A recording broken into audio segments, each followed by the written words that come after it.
can I get a motion to return to open session, please? Motion to return to open session. Roll call, second, Second. roll call vote. Carla, Aye. Joe, Yes. Lizzie, Yes. Jennifer, Yes. Renee, Nasima, David. Yes. Motion carries 5-0. Thank you. Good evening, everyone. Welcome to the Woodland Community Consolidated School District Board meeting for September 26, 2019. Roll call Carla, here. Joe, Here. Lizzie, Here. Jennifer, Here. Renee, Nasima, David. Here. We have quorum.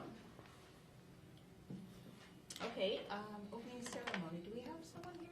We don't not have the Boy Scouts here, We do have. but we do have our two students that are here. Oh, okay.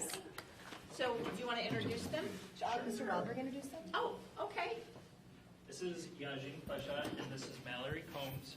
They are going to be joining me a little later. They are guests of honor tonight because they are local celebrities, and you are all going to know why soon. So we should all feel honored that we are being led in the Pledge of Allegiance by our local celebrities. And we practiced, and we are very excited to lead everyone in the Pledge of Allegiance here this morning. So we're going to come out here. Yeah, we're going to maybe bring them to the microphone. Sure. Okay. Yeah, each can have one. Hands on hearts. I pledge allegiance to the flag of the United States of America and to the republic for which it stands, one nation, under God, indivisible, with liberty and justice for all.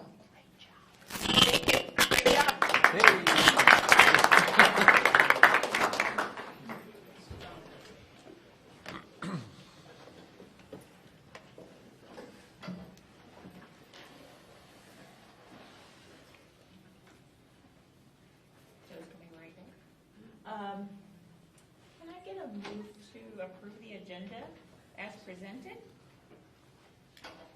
So moved. Seconded. Any discussion on the agenda?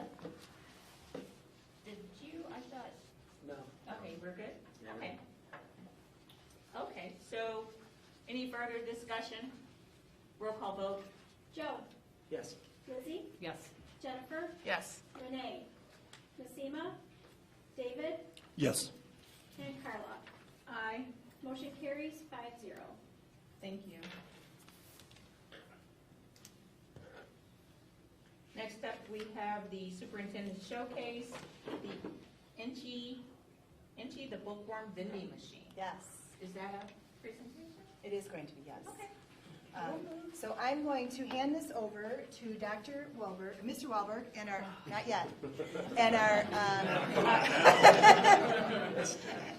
local celebrities who are very excited to share with you something that happened in our district earlier this year. So take it away. Thank you. Let me pull it up here. Get to the microphone so everyone at home can hear us, because I know we're being watched by thousands. All right. Good evening, Board of Education. Thank you, Dr. Casey, for allowing us the opportunity and all of our audience to share with us some of the fun things that are happening at Elementary West. I know I've included in some of my communications to our families as well as to our Board of Education about our new Inchi the Bookworm vending machine, and I thought this would be a wonderful venue as it has now been presented to all of our families at Elementary West to share this with you, just so you can get an idea of how we're spreading the love of reading at Elementary West. So tonight we are going to share. Can everyone hear me okay? Yes. Okay, fantastic. We're going to share tonight what in the world an Inchi the Bookworm vending machine is, because as most people say it, they go, a vending machine that has books, and I try to explain it, and they go, so what do you mean? And I'm like, it's a vending machine that has books. So explain that a little bit more. It's a machine that is vending that has books. It's hard, so once you guys see it, it'll make a lot more sense. And some events leading up to Elementary West getting the machines, how the students get a book, and we had a wonderful ribbon cutting ceremony in which we're going to show you a little clip of that. And then the amount of people we were able to reach because of our communications manager, Brooke here. So to start off, what is the Inchy the Bookworm vending machine? It is truly a vending machine that has books. That is it. When you walk into Elementary West now, one of the first focal points you see is this machine right outside our library. The reason we placed it there is we thought it was important to show everybody how we are all together. We want to influence the love of learning. It's something that's bright, it catches your attention, and the students absolutely love coming in and seeing the books that we continuously updated. In the middle there are the tokens, that students are able to get tokens. This does not cost the students a dime. It is earned through positive behaviors, as well as they can use their currency in the fashion of Aurora cards. And then there's the books that are in it. There are hardcover and softcover books. We've been trying to partner with local businesses. I'm going to get into that a little bit later, but also getting donations from various organizations as well. So I want to share with you a little timeline because this happened a whole lot faster, I think, than any of us anticipated. Dr. Casey was actually a community member, reached out to Dr. Casey and shared this with her, and then she, in turn, shared it with the principals. And I went back and checked my notes. So it was sent, I forget the day on the top of my head, but it was sent at 2:22. I do remember that because I always make a wish when I see that. 2:22. As soon as I got it, I sent it to Carrie Kowalski, who, she's sorry she could not be here this evening, our librarian. She responded at 2:23 to me with yes, exclamation, exclamation, exclamation mark. Then, I don't remember exactly, but I'm guessing it was about 2:25 as she was already standing at my office door saying, are we doing this and how can I help? And by 2:29, I emailed Dr. Casey and I said, West is doing it, let us do this, we want to do this. Very excited about it. We began fundraising there quickly after, but in February, the fundraising stopped because Lice Clinics of America out of Vernon Hills, they contacted us. We had some parents reach out as well, and they said, we'll fund it for you. So we gladly accepted, and we were very appreciative of them funding the remaining balance. In May it came. We kept it hidden in our library, which, as you can imagine, it was this big vending machine. We tried to keep it hidden and pushed to the side, and the kids were asking some questions, but we let it go. And then we did officially have an unveiling of it here in August. I've got to tell you, when we had our families coming up for a meet and greet, and as they were coming in the first days of school, it was really interesting to watch the amount of people that went up to it. They were excited about it, and the students saying, I want that book, I want that book, I want that book, which is exactly what we wanted as it relates to the vending machine. So how do students get books? So there you can see our Roar tickets. It's 100 Roar tickets for a softcover book on the top, and 150 Roar tickets for our hardcover book, so they can use our Roar store for that. And then you can see the wheel on the bottom. What we do is every Monday morning, students are able to earn positive referrals. And what we do is we put them on this wheel and we spin it, and then we announce their two names. So Monday morning, it's their welcome back from the long weekend, and they get to come. And two random students, you can see down there. We're tweeting now over at, or I'm tweeting. I'm trying. But to put ourselves out there to really share what we're doing, and we think it's extremely valuable to show our students and to show our families how supportive we are of them reading. So I am going to show you, that is a terrible picture of me. I'm glad I stopped that right there. But I'm going to show you a video because this is just a clip of our ribbon cutting ceremony. We had, Mr. Weinstein came. We truly appreciate it. So we had board members. We had local politicians. Dr. Casey started off with a short speech, and then we went into the actual ribbon cutting ceremony. And this was my favorite part of the entire ceremony because... So, I don't think this should come from me. I think this should come from Ms. Kowalski, Ms. Townsend, and Ms. Bourne. So if you three ladies could come up and we can, you guys I don't think, and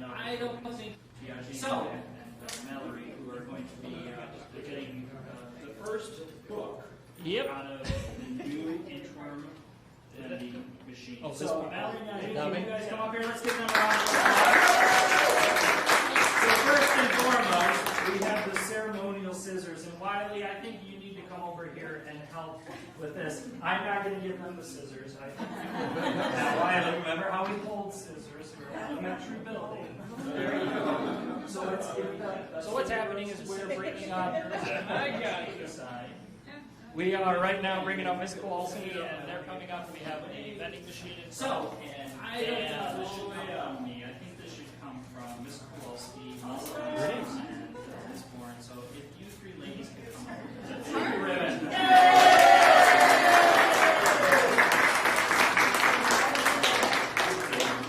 The first book out of the new interim vending machine. So Mallory and Eugene, can you guys come up here? Let's give them a round of applause.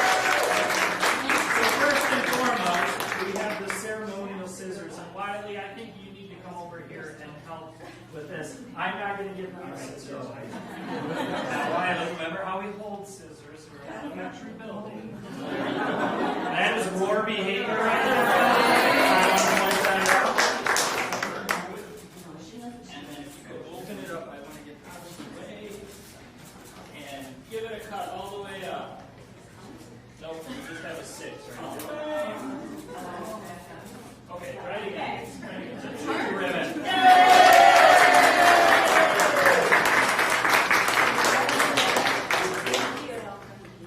No, there it goes. Push too hard. There we go.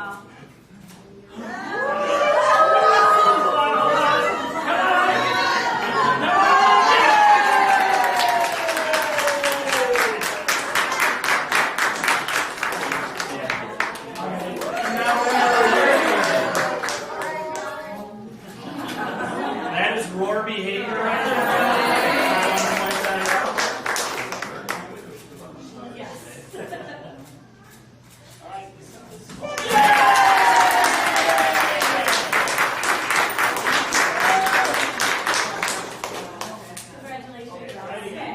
I think parents and I think we're going to need to get some pictures up here too.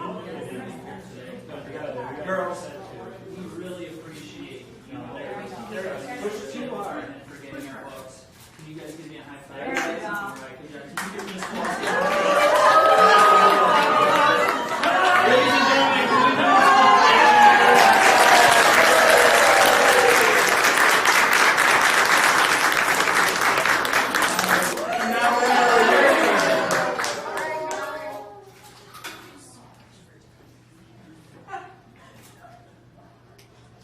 We have learned we need to push the buttons harder. Yes.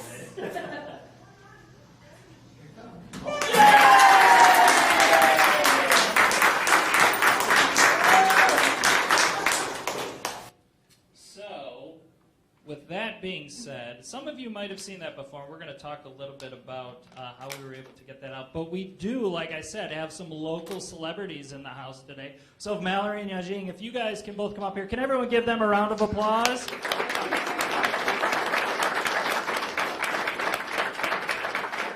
So if you guys can turn around and just share with everybody what we got out of the vending machine. What book did you get out of the vending machine? So I got How to Catch a Mermaid. Okay, and what did you think about the book and using the vending machine?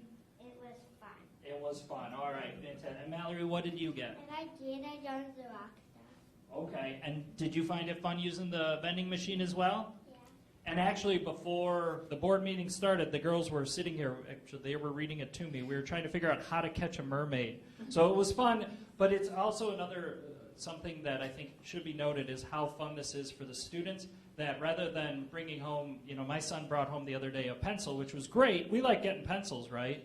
But pencils, what happens to pencils? They break. They break, yeah. But do books break? Not really. Not well. But a little bit. Paper rips. All right, you're not helping my point here. You're not helping my point here. This is where you say, but it's good to read at home, right? Right. All right, good. So can we give them a round of applause? Our local celebrities from elementary. Take a bow. There you go. So I want to invite Brooke up here. She can talk a little bit more about the communication, what we've done to get the word out about our Inchy the Bookworm vending machine.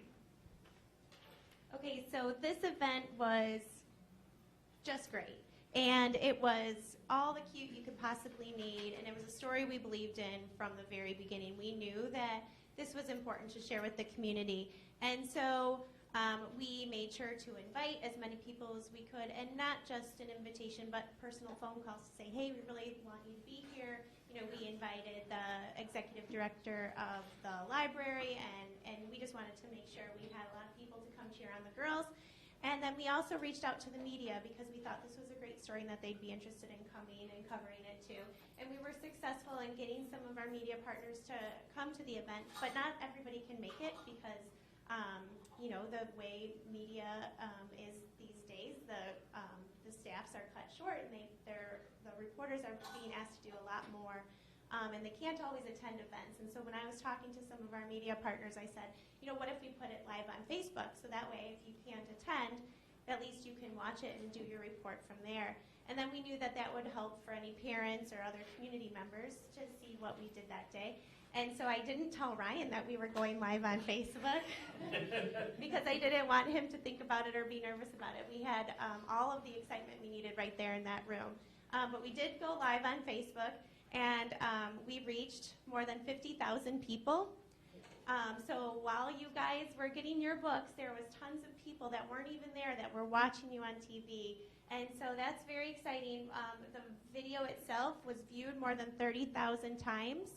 And I have a few other stats, but you know, there was 362 comments, and all the comments were very positive. Oh, we want this at our school. This is so neat. How does this work? And our librarian was there answering every single one of them, and she was giving the name of the company and saying, please say our name because we can get, you know, credit for referring you. And it went as far as, you know, obviously most of our audience was here in Illinois, but it also reached Texas, North Carolina, Wisconsin, Florida, Ohio, a bunch of other states too, because this story really had legs. This story really got us out into the community, and you know, we have a lot of reasons to celebrate, but mostly the excitement of that day. And then it was covered in the New Sun Tribune, the Daily Herald, Patch. It was on ABC ABC News, and it was also covered in some of the local school district-related newsletters and things like that. So overall, it was a great story, and we really think our community was cheering us on. All right, and I do want to thank you too, Brooke. Brooke did an amazing job helping us get the story out.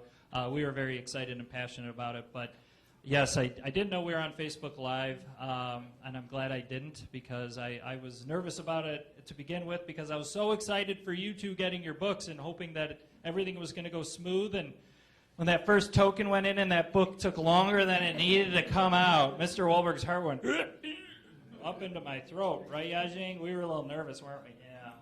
Yeah. So these are just some of the articles. ABC News, they did mention us on the morning news, so that was fun. I made my son. We had to hold off on going to soccer. I was like, just wait 2 more minutes because I wanted to see us mentioned. But then we're in IASA, the Herald right there as well. So really excited about this new endeavor at Elementary West. I know even just in the principals' meetings, you know, some of the topics are talking about just, you know, how we can make reading fun and really bring a joy of reading to our students. So that's something that we've been talked about, and I'm sure as the years continue, more things like this, or you're going to see more and more of this happening throughout Woodland, and bringing some excitement about our district, which is most certainly something that we need to celebrate. And I love how this project brought community, brought our local politicians, our board members, all of us together, just for the good of why we're here, for those 2 kiddos back there who got their books, and everybody else who's getting the opportunity to read through to our new Inchy the Bookworm vending machine. So that's all I have for you, and if there's any questions, I certainly can field them. Otherwise, sure. I'm going to turn over to Dr. Keith. Sure. If we could just have the 2 girls come up and maybe take a picture with the board, that would be great. Okay.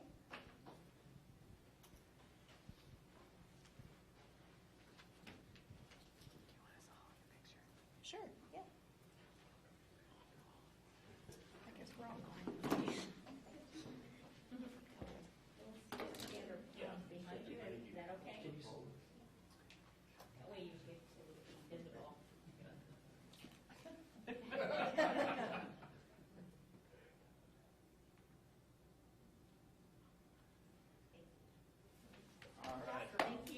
Were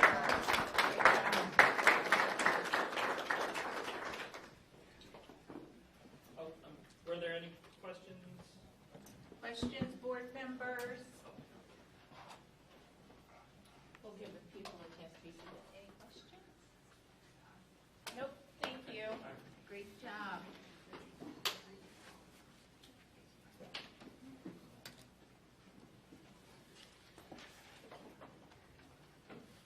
Next on the agenda, we have the budget hearing. So, we will open the board, or the budget hearing. Let the record reflect that this is the budget hearing conducted by the Woodland Board of Education, Let the record reflect that this is the budget hearing conducted by the Board of Education of Woodland Community Consolidated School District Number 50, Lake County, Illinois, pursuant to Section 17-1 of the School Code. For the record, the board approved the preparation of the budget in tentative form on June 27, 2019, and made the tentative budget available to public inspection for more than 30 days prior to any final action. On July 5th, 2019, notice was published in the Daily Herald of tonight's public hearing and of the availability on July 5th, 2019, of the tentative budget for public inspection. Further notice of tonight's hearing and the availability of the tentative budget for inspection was posted on the district's website and placed on public display in the district's office for more than 30 days. At this time, does the administration wish to make any comments? We do. Yes. Okay. We're going to turn it over to our Associate Superintendent of Business Services, Chris Bobek. All right, welcome to the 2020 budget hearing. We began back in May, and we're at the final stages. Budget needs to be adopted by the end of September and actually taken to the county. In 30 days of the adoption, we have the ability, or we must, file it with the state electronically, and we'll also post it on our website as soon as we adopt it as well. So if we jump right in, I have this problem every time. I saw something. Okay, I think that's the next slide. You've seen these before. This is just the final component, and this shows you the revenues of the district and where we landed. If you take a look at the charts on the right-hand side, once again, the education fund takes up the majority of where all of our revenues go. Operations and maintenance, transportation are right behind it, and you can see kind of where the chips fall. Most of our money comes in via local sources, primarily via the tax levy. The state actually has gone down in its percentage of the pie. It used to be around 12%. We're down to 10%. I'll explain a little bit of that in one of the later slides. If we just go right down the list on the left-hand side, we can see this is the difference from the fiscal year 19 budget. And the education fund, you'll see the greatest increase in revenue there. What we had hoped to see was quite a bit more, and that's due to this is probably the final time I will say this. The tax legislation change from the Trump administration. Last year, our levy revenues were down significantly. This year, they've normalized. They're once again back to their normal levels. We were expecting, or in the normal, you would expect to see an increase of about $2.4 million in the education fund. However, there was some erosion of revenues due to our Prairie Crossing friends who some of our money gets distributed to them. And also we had the PCTC formula recomputation, the lawsuit. We're not receiving the nearly $400,000 that we received last year. So some of that money that we were, you would hope for, obviously is going to go away, and we won't be able to realize that. Operations and maintenance, a lot of that increase comes from the tax levy, but we also have a rebate in that particular fund for the work that was done at South Campus. We're hoping to get a little bit more. We don't have word on it, so it's not in the budget. If it does come, that's fantastic. But but at this point in time, we're not 100% sure, so we kept that out. The rest of the funds, they don't see necessarily significant dollar increases. Most of it is due to levy work and also interest. Working cash, you can see we raised it by about $175,000. That was due to the interest rate climbs. We're actually going to be a little bit less than where we realized last year because we've spent some money on our capital projects, and also interest rates are beginning to come back down a little bit. So that would be kind of revenues in a nutshell. If we get a little bit more in depth, like I said, local revenue makes up about 96%, or our tax levy revenue makes up about 96% of our local revenue. It's 82.5% of all of our district revenue. So this year, we're limited by the second half of this year. The taxes are from the December 2018 CPI levels at 1.9%. In any given year, you share with two different taxes. So we've got, we're using the 2.1% from 2017, which we received July, August, September, October, and into November. And then the 2019 tax levy, which will use the 1.9% CPI. State, like I said, this has gone down. It used to be at about 12%. Evidence-based funding comprises most of it. Then you have your regular and special education transportation, categoricals, which weren't rolled into evidence-based funding, some special education grants, and your early childhood grant, and some of the bilingual programs. Like I said earlier, state revenues are considerably down due to Prairie Crossing and the PCTC formula. Federal dollars don't necessarily shift too much from year to year.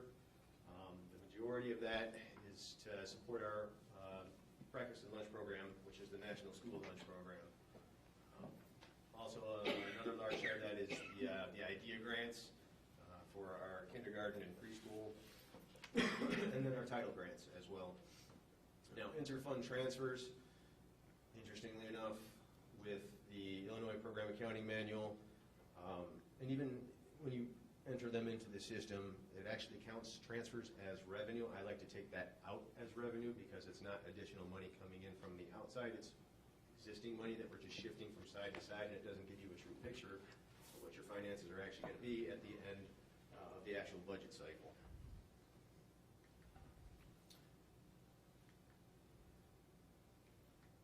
Oh, here we go. I knew that was going to happen.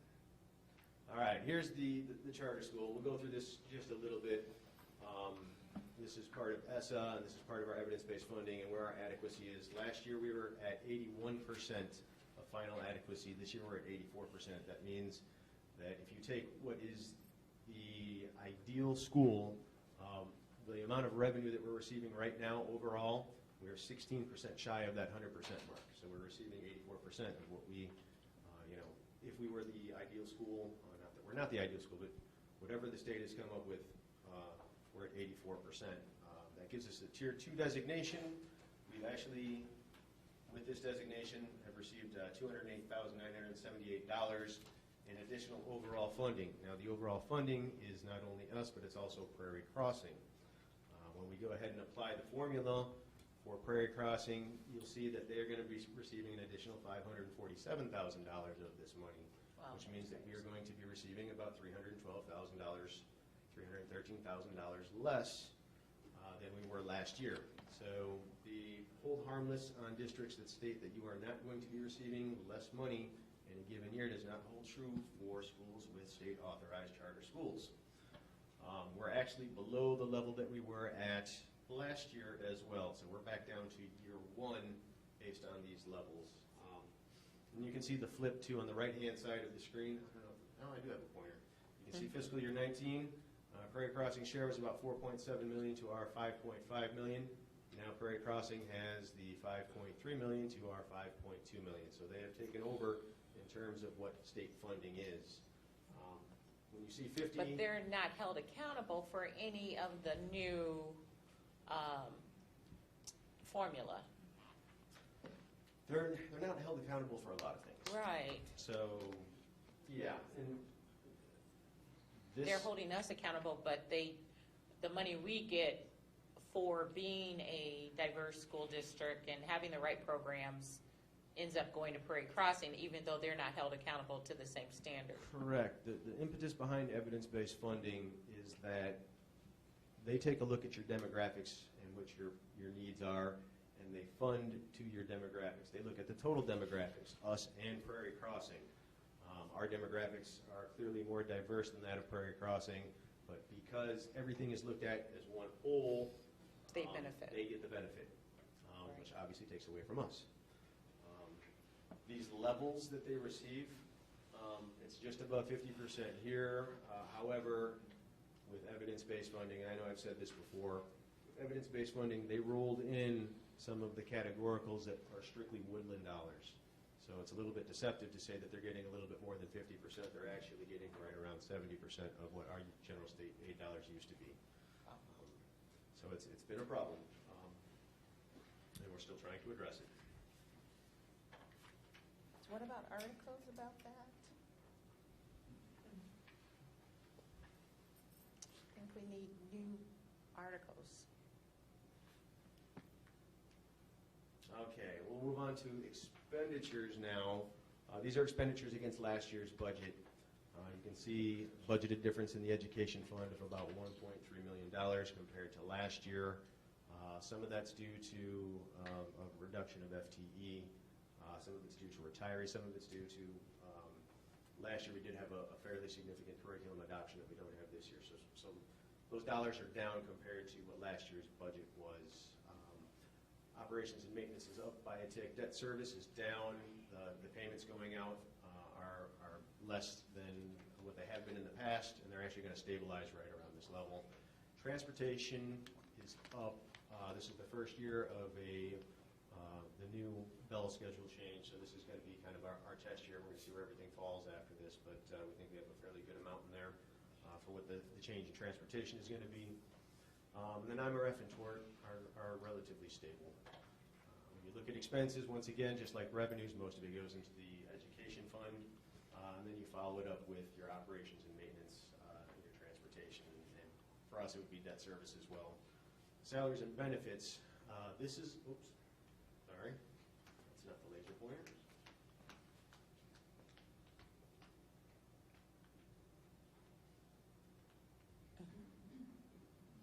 All right, we'll move on. Salaries and benefits, we'll talk about it up here. In the previous slide, it showed that the budgeted amount was a decrease of about $465,000.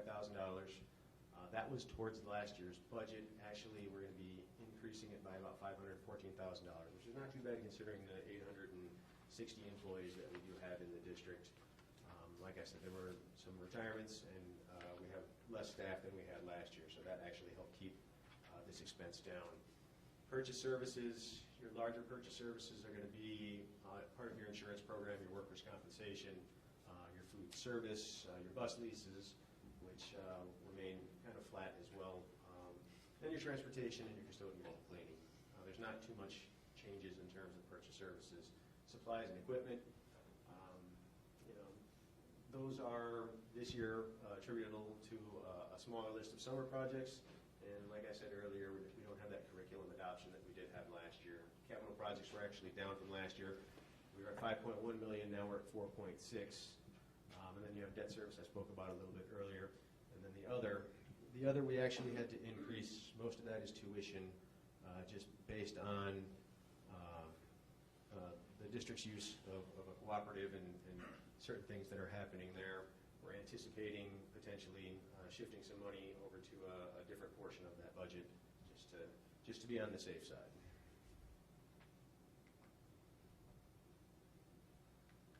I'm just going to stand here.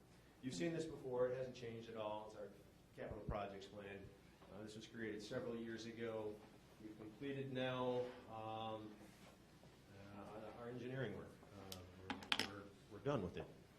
We're on to our architectural work, where you can still see there's a significant dollar amount that we have left to take a look at and figure out which pieces we're going to do over which years, probably within the next 5.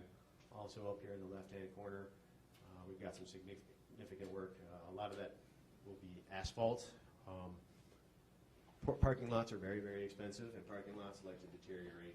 They're not the most fun things in the world, but we have to pay attention to them. Otherwise, they can cause some serious issues and cost quite a bit of money. This is all part of the bond from 2017. We requested money. We earmarked specific money for specific projects. And we're just making sure that we take care of them in a timely fashion. promise.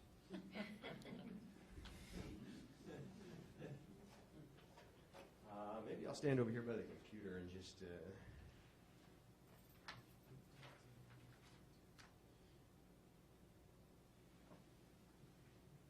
So this is the picture overall. Not quite where we started the year off with. We were projecting a higher deficit, especially in the education fund. After fine-tuning everything, you can see that this controller does not link at all.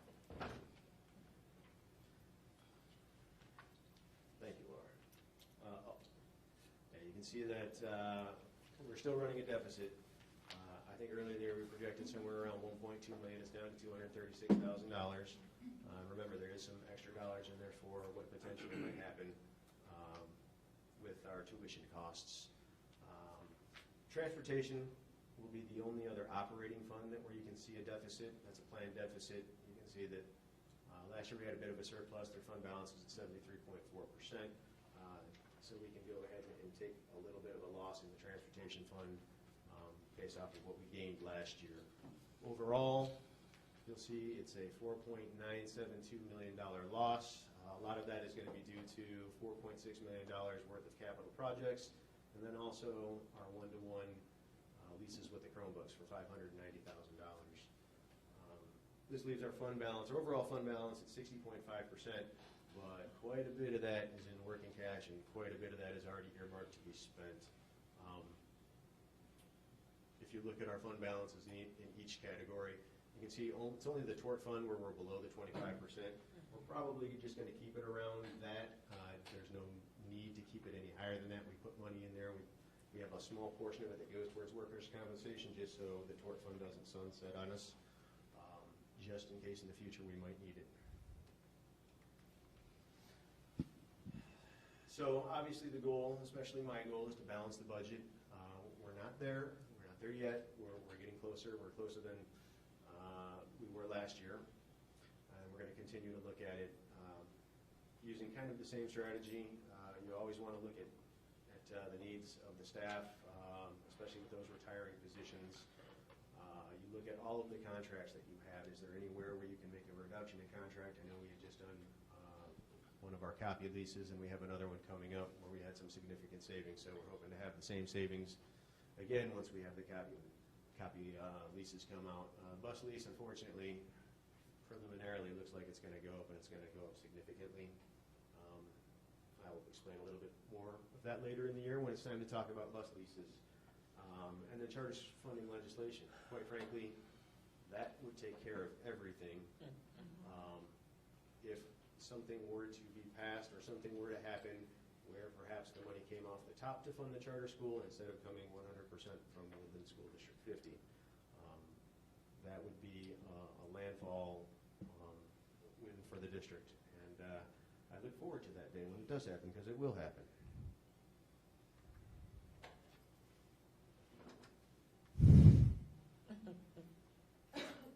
5-year projected fund balance. The line is still going in the opposite direction than we want it to go. We want it to be going, to be going steady would be fantastic, even slightly up. Because when you think about expenses are going to be going up just about every year, which means your fund balance should be rising every year to stay within that 25% threshold.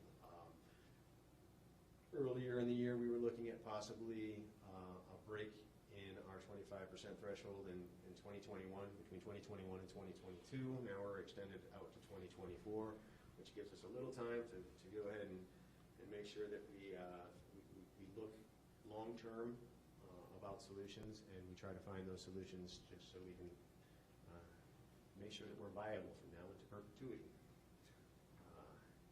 So that is your quick look at the 5-year fund balance projection, and I believe the next slide just says questions. Are there any questions? Okay, thank you. Board members?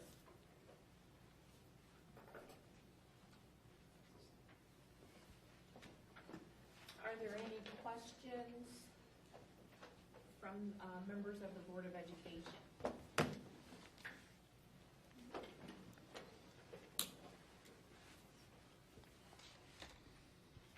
Are there any questions from the public? Yes, please rise, introduce yourself, and approach the My name's Anthony Mack. Does Prairie Crossing only get state money, or they get our local money too? Prairie Crossing, they get all, the money that they receive is the state money that should be coming to us. That 8.9? They'll be receiving, I think it was $5.3 million this year from us. of that portion, of that 8.9 portion, the Oh, state funding portion. Yeah, the state funding portion overall, when you roll in all of the categoricals, was 10.2, and they're going to receive the 5.3 of that. What about the property tax? Who gets that? Property tax still comes to Woodland. Is it balanced? Balanced in what way? So if do we get $6 million in property tax from them versus, like, how much do we get in property tax from the houses? Our property tax right now. No, from that subdivision. Well, it's not just that subdivision. So it's, and we probably don't know exactly where everybody comes from. I'm assuming that quite a bit of it is from that subdivision, but we don't have the information on where those students live. Anybody within Woodland's boundaries and anybody within Fremont's boundaries has the right to go to Prairie Crossing if they go through the lottery. So. Yes? Please rise and introduce yourself. I'm Iris. Can you give her the I'm Iris, and I go to Woodland Middle School.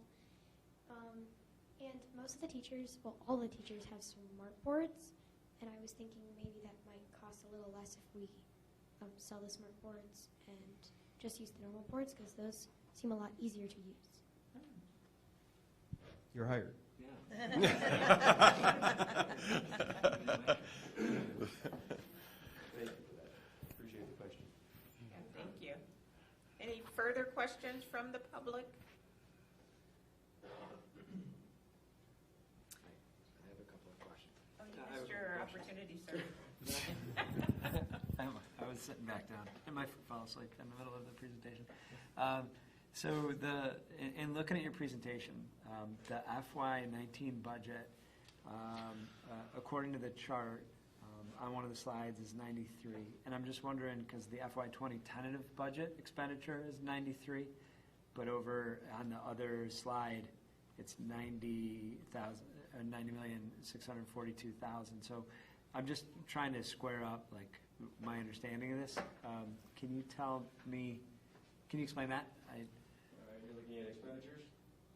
Yeah, I'm on FY20 tentative expenditure budget. So the 93 in fiscal year 19 and the 90,642 in fiscal year 20?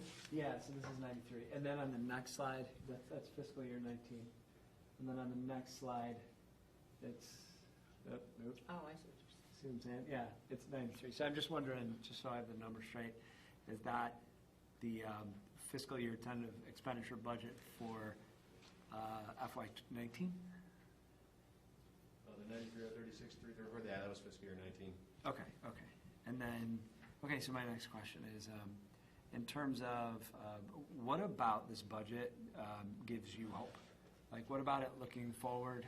I just am interested in your understanding of like a best case scenario and what keeps you up at night. So those are my two questions. What gives you hope about this? And then what worries you most? Well, everything worries me. I can answer that. Yeah, me too. It's constant. I'll continue with that question first. Budgeting is an interesting task because at this point in time, especially with revenues, when you're talking about categoricals and a lot of those federal funds, we're not necessarily sure what we're going to receive yet. But legislation is going to be passed that's going to either cut some of the funding or actually increase some of the expenditures.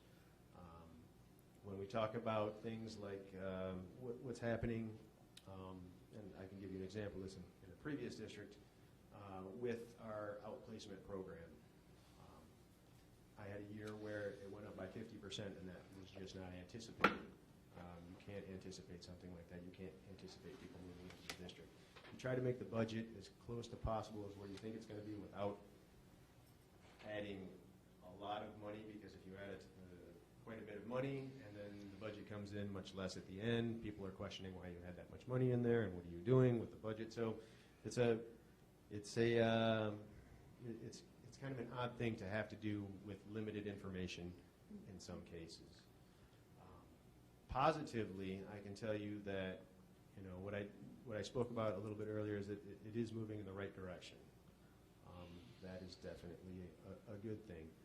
The main goal in any given year for, you know, my position is to try to match, you know, the dollars that come in the best way possible I can, so we maximize, you know, student learning. We maximize basically the district without going over those dollar amounts. So it's just to try to find the best fit for those dollars without wasting excess dollars.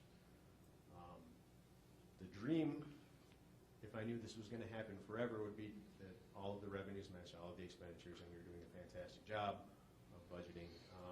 Naturally, if you did that, then that 25% threshold would keep decreasing and decreasing and decreasing. But, you know, part of the hopefulness, and like I said, is that we're going in the right direction from where we were last year. A little bit of luck from something like CPI, or just being good stewards, we can keep it in kind of a good place. We do have a nice fund balance in terms of working cash right now for just in case projects, because those are the big things. The things that aren't going to, your typical operating expenses, you know, are going to happen, but when you start talking about, like I said, a parking lot here, they're so big, might cost us $1 million. A roof might cost us $4 million. You know, we don't have excess money lying around without that working cash fund. You know, when that working cash fund is depleted because it is going down every year, now you're talking about having to go out and do a referendum because the operating expenses will not support a project of that size or scope. So. Okay, thank you. No. No, okay. Thank you. Any further questions from the board? From the public?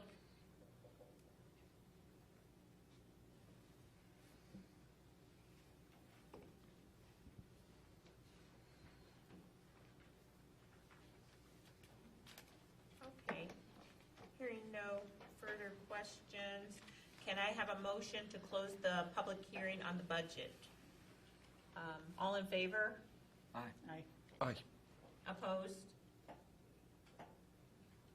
Motion carries.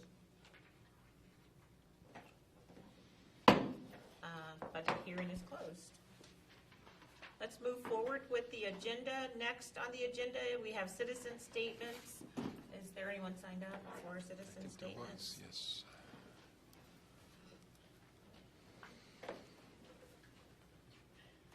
Oh, thank you. First, we have, please, when you hear your name, please come up, rise, come to the podium and introduce yourself. Do we have a microphone there?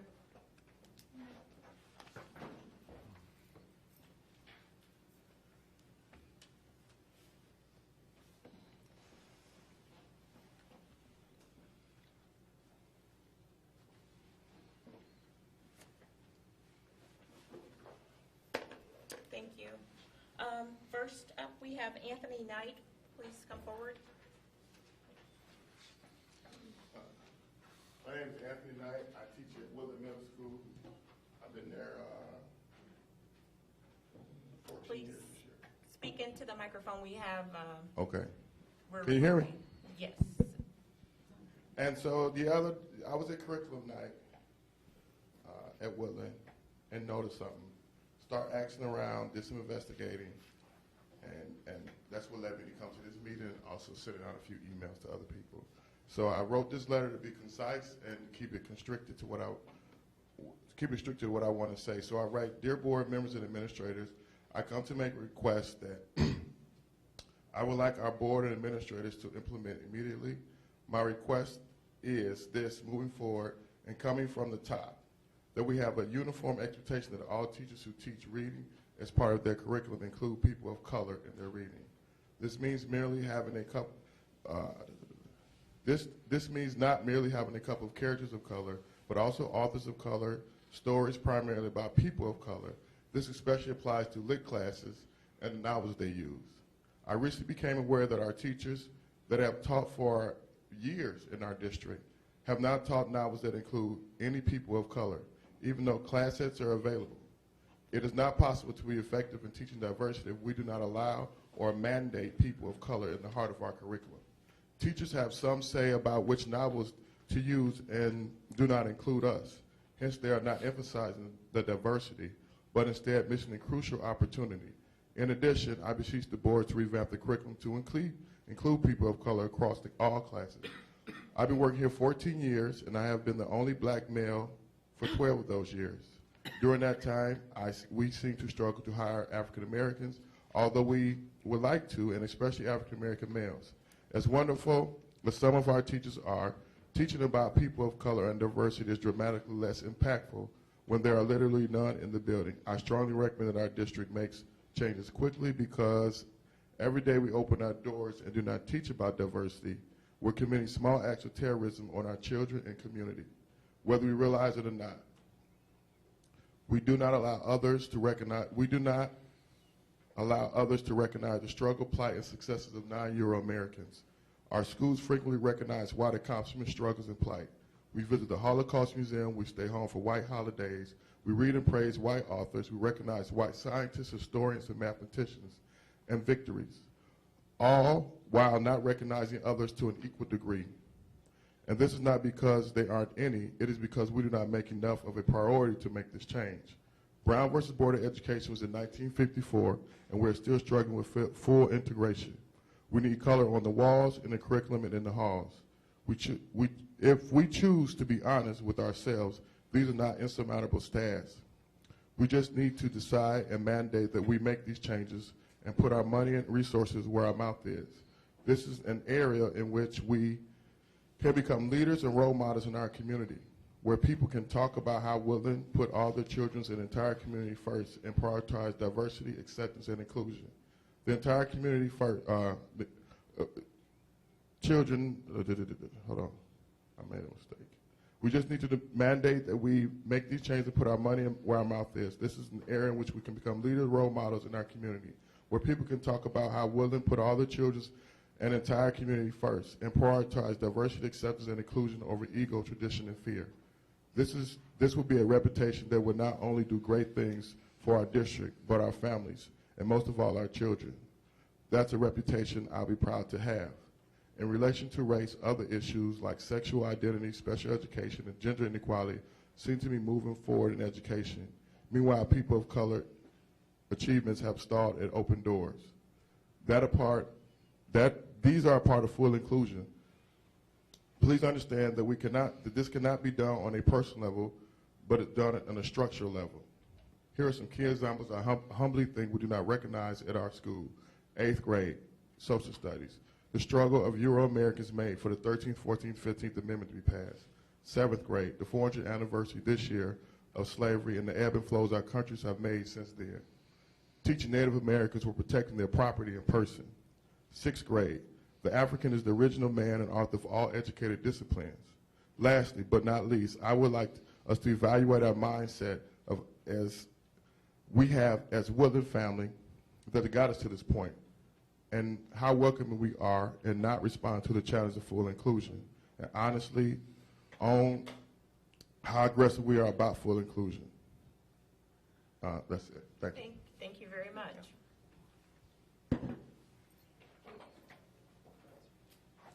Next up, we have Tatiana Santa Maria.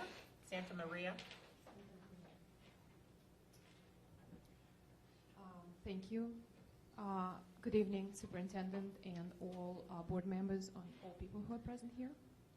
My name is Tatiana Santa Maria, and I am a mother of 3 children that attend Woodland District Schools.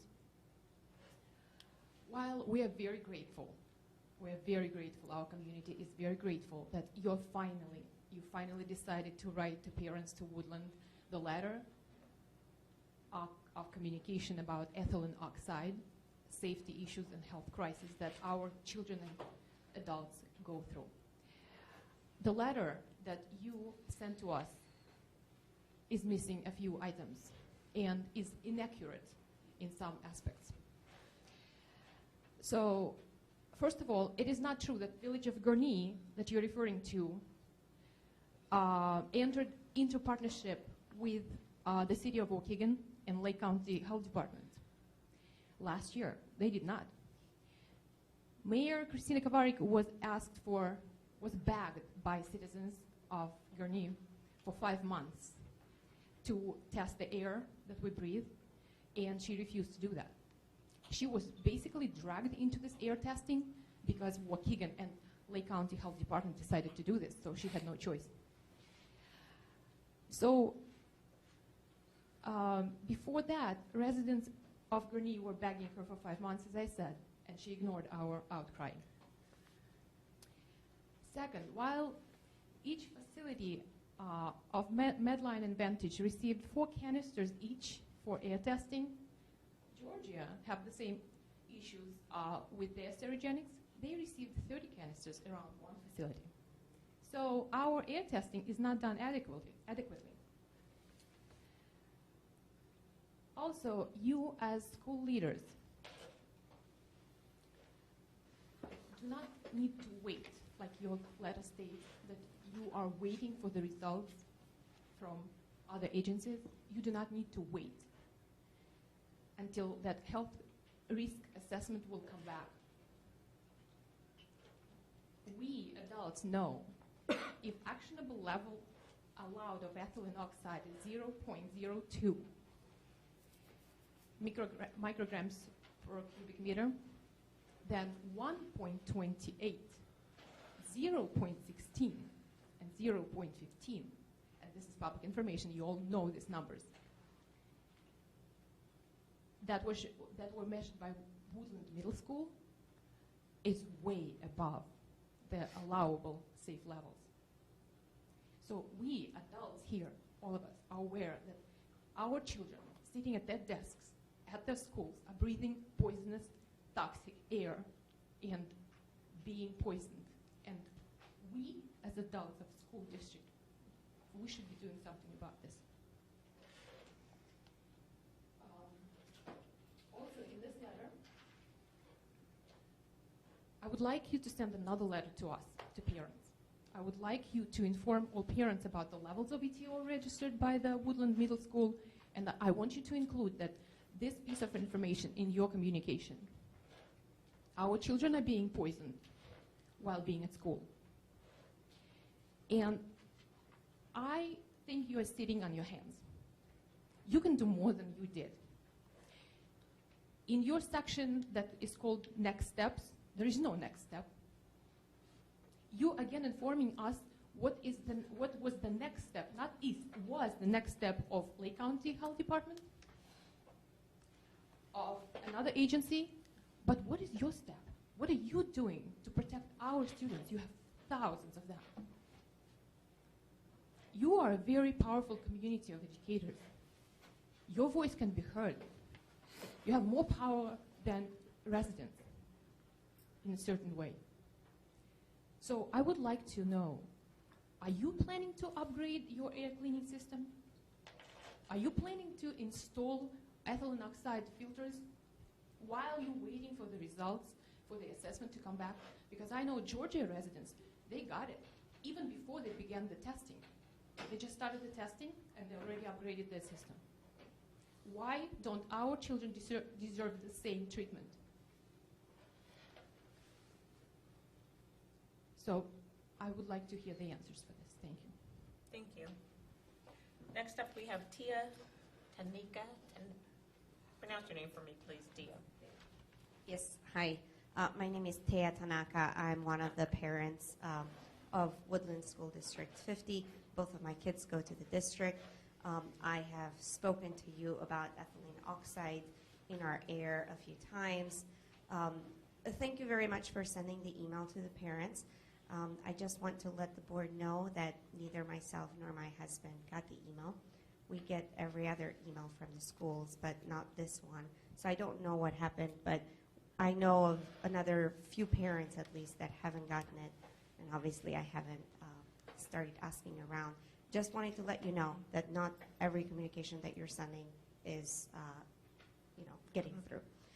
So that's one point. The second point is Lake County Health Department did testing in the month of June for ethylene oxide levels in our air. We are very grateful for that. We don't think that that was enough testing. However, the testing that we did get showed us that some of the levels are really alarming. And one of the canisters was at Woodland Middle School, which is where my older one goes every day. For one of the days, the canister read as high as 1.28. The actionable levels of the EPA are at 0.02 microgram per meter cube. So 1.28 is really high. That doesn't mean that you're liable for anything because you haven't caused this. It's just, it makes me very nervous because we are 4 miles away, and if we're getting a 1.28 at 4 miles away, imagine how much closer some of the other schools, what they are breathing. So intermediate school, for instance, which is even closer than the middle school.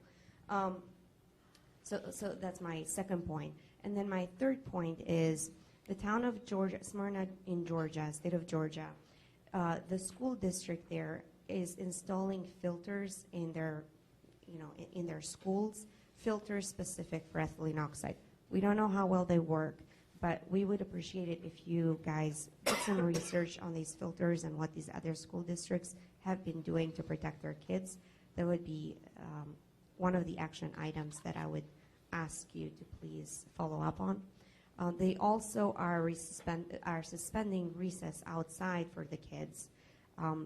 And I remember talking to a few of you about 6 months ago on this issue and what the town of Willowbrook school districts were doing. They were rerouting the buses so that the buses wouldn't go near the Sterigenics plant in Willowbrook.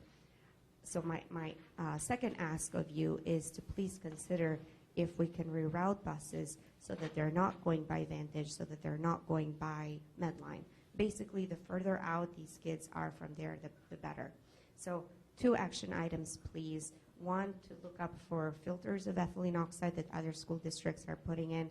And then the second would be if there is a chance to reroute the buses so that the kids don't go near these facilities. Thank you very much. Thank you.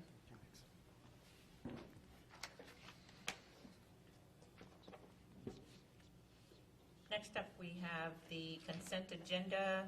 Can I get a motion to approve the consent agenda as presented? I move that we approve the consent agenda as presented. I'll second that. Discussion? Roll call vote. Lizzie? Yes. Jennifer? Yes. Renee? Nasima? David? Yes. Carla? Aye. Joe? Yes. Motion carries 5-0. Next up are action items.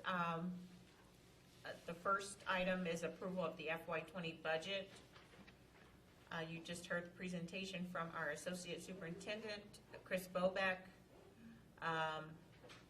Can I get a motion? And we have 3 motions here. Can I get a motion to approve resolution number 1, approving the budget for the fiscal period of July 1, 2019 to June 30th of 2020. I move to approve resolution number 1, approving the budget for the fiscal period of July 1st, 2019 to July 30th, 2020. I'll second that. Discussion? Roll call vote. Jennifer? Yes. Renee? Nasima? David? Yes. Carla? Aye. Joe? Yes. Lizzie? Yes. Motion carries 5-0. Resolution number 2. I move to approve resolution number 2, authorizing the resolution abating the working cash fund to the debt service fund in the amount of $590,939. Second. Discussion? Roll call vote. Renee? Nasima? David? Yes. Carla? Aye. Joe? Yes. Lizzie? Yes. Jennifer? Yes. Motion carries 5-0. Resolution number 3. I move to approve resolution number 3, authorizing the resolution abating the working cash fund to the capital projects fund in the amount of $4,629,821. Second. I'm sorry. Discussion. Roll call vote. Nasima, David, Yes. Carla, Aye. Joe, Yes. Lizzie, Yes. Jennifer, Yes. Renee. Motion carries 5-0. Thank you. Next up is action item B, Transportation Office 2020 Summer Projects with Wold Architects. So we're looking to, for a permanent solution to replace the district's existing transportation office. Administration is recommending the 2020 summer projects include the installation of a prefabricated structure with the foundation in Lot A as the permanent replacement, and I think we saw those drawings, images at the last board meeting. So can I get a motion to approve Wold Architects formally waiving the requirement of sections 4, 5, and 6 of the Professional Services Act to design and bid a transportation solution as part of the 2020 summer projects at an estimated cost of $416,700. So moved. Second. Discussion. Roll call vote. David, Yes. Carla, Aye. Joe, Yes. Lizzie, Yes. Jennifer, Yes. Renee, Nasima. Motion carries 5-0. Okay, so next we're on to reports. We have several reports in the packet. We'll start off with a written report on the summer programming. I will pull that up. So we have a written report in the packet. It's an annual report on the summer programs that was presented or reported by Jordan Anderson, our assistant principal, at the primary building, and the summer programming director, and Jenny Pilcher, special education supervisor, assistant principal, and extended school year coordinator. The administrators are here to answer questions. Sure. Do you want to do a quick overview? Just a quick overview. One thing that I think I know you've read the report, and one thing I think you'll find interesting is this was the first year we did a virtual summer school. So we opened that up for some parents to see. They're working out some tweaks with it, but we hope to increase that next year. We had, I believe, 47 students that participated in that virtual summer camp. It was after our other summer school program was over, so for some students and parents, that's what they would choose, and so we'd like to continue to expand that. The people that were supervising the programs, both Jenny and Jordan, did an excellent job. It was a great experience for those students. The board also had some students on scholarships that were able to attend, so it was just a really nice experience for all. Lots of STEAM activities, lots of physical running activities, just really, really good stuff for all students. Questions, further discussion on that report? Okay, then we'll move forward with the report, the annual FY19 discipline report, also in our board packet. Is there a presentation? It is, and I can just go through it rather quickly if you'd like.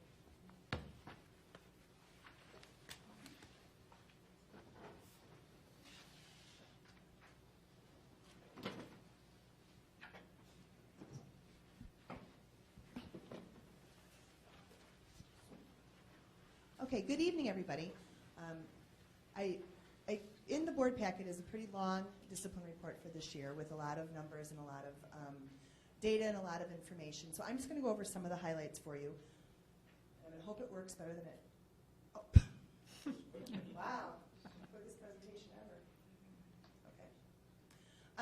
So I want to start by talking a little bit about just some refreshing about what we do with PBIS, our Positive Behavior Interventions and Supports. We do it for a multitude of reasons, mostly because we know it works for our students, but it is based on board policy and federal and state mandates. So a few years ago we talked about Senate Bill 100, which is something that we do in order to follow our discipline policies, but it's one of the reasons we do it is because of that. Who's using it? We're using it in all our schools. We're using it in transportation. There are 1,125 schools in Illinois that are using it and 21,000 schools that are using it nationwide. So it's very well known. It's written in a lot of federal legislation. It's in every state. When I look at schools across the country for different things, you see PBIS everywhere, and it's because it works. We've been incorporating PBIS for 11 years now. We started at the middle school 11 years ago, and we've been doing it ever since.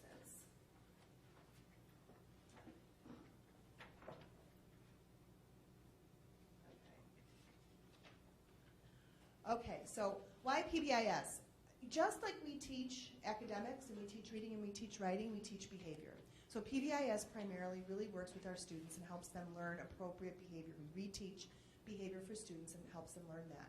The fundamental purpose of PBIS is that we want to make our schools more equitable, we want to make them more efficient, and we want to make them good learning environments for all of our students. At the bottom, those four talk about that students, just like adults, want to come into a place where they know what's expected of them. They know what's predictable for them. They know if they do this, this is what's going to happen. They also want it to be consistent, just like adults. They want to come in every day and know that these are the rules in the gym. These are the rules in my classroom. These are the rules in the lunchroom. Just like adults, they want it to be positive. They want to be told when they're doing things right, and we want to tell them when they're doing things right, and they want it to be safe. Schools should be safe for everybody, and this is one way of helping make it more safe for everybody. We talk about this every year, but this is just a quick rundown. There are 3 tiers, which we call our core features to PBIS, and I use the ice cream analogy because I like ice cream, and it's really easy to understand. But our Tier 1 features are everybody in the school receives Tier 1. So everybody receives when we have family engagement nights, when we have assemblies, when we teach expectations. Every single student in the school gets that. We look at data for groups of students and every student in the school. When we're talking about things like bullying prevention, we don't just do that with certain students that we think may be being bullied or students that are bullying other students. We do it for everyone in order to prevent that.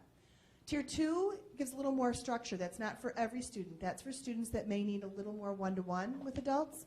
It's for students that, for example, this is where our check-in, check-out program is. We've talked about that. And it's proactive. We want to set up students for success. So that's like the ice cream with a little bit of sauce. They still get the ice cream, but then they get a little bit of sauce. Tier 3 is for the top maybe 3% of our students. So very few of our students. We just began our Tier 3 services this past year, and that's very individualized. That's where we do wraparound services for families. That's where we get community involved with families. That's where we have a group of people that sit down and do whatever it takes for this one student and this one family to really help make them successful. It's where we work with outside agencies, and this may be social service agencies or mental health agencies, and it may not just be issues that this child may be having, it may be issues that the family may be dealing with because of circumstances beyond the child's control. So that one is the one that has everything. They get the ice cream, they get the sauce, but they also get all the toppings on top of that. You'll see that our ROAR expectations, if you have children in the district, you recognize them. We have our ROAR signs everywhere. There's one right there. We differentiate it based on the developmental age and needs of the student. And we also differentiate it based on when we teach students about things. So I always love this example. It's a simple example of we use ROAR when we're teaching the expectations for the Chromebook. When you're using a Chromebook, how are you respectful? How are you taking ownership of that Chromebook? How are you accepting that Chromebook, and how are you being ready with that Chromebook? So you can really take that analogy with everything we do in our school, and that's what we do when we try to teach students. In the report, we saw a lot of data. We look at data a lot when it comes to behavior. We look at data monthly by school. We look at data monthly by district. We meet monthly across the district and discuss the data. And we use the data so we can make informed decisions. We use the data so when somebody says, we have a big problem on the playground, okay, well, let's look and see where's that happening. It's happening at between 12 and 1 o'clock. It's really not a big problem. It's just this group of students. What can we do to reteach that group of students appropriate behavior? So we use data for a variety of things. We're able to look at it when we meet with parents and we talk about individual student needs. We're able to look at it with groups of students, specific locations, and specific times a day. So it allows us to proactively help students before they make those choices with behavior. We a lot of districts, and we used to a long time ago, just look at the referrals that would come into the office, or the suspensions, or the detentions. And we realize now that there's a lot of other pieces of data out there that we need to examine for students. We look at their attendance, we look at their nurse visits, we look at other things that are coming to us that we realize are going to set up somebody that may need some support when they're making behavioral choices. The other thing that happened with data this year is because we've moved our third grade dual language over to intermediate, a lot of the data looks very different because we have many less students at intermediate and many less students at elementary and more students at intermediate. So some of the highlights, according to the national PBIS, Midwest PBIS and national PBIS, you should have about 85 to 100% of your students that are not being referred to the office. We have currently about 91% of our students that are never referred to the office for a consequence.